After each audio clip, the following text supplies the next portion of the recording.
अस्सलाम वालेकुम गाइज़। ताज़ा और फ्रेश मछली के लिए रब्ता करें।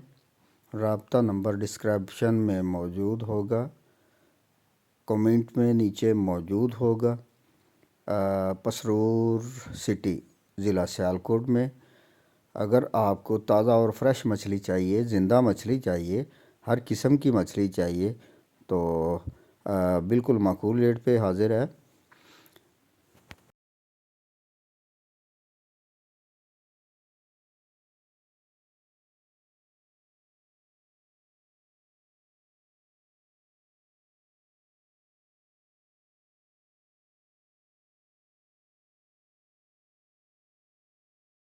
याद रहे कि ये ताज़ा मछली है, बिल्कुल फ्रेश मछली है। ये फार्मी मछली नहीं है, फार्मी फ़िश नहीं है।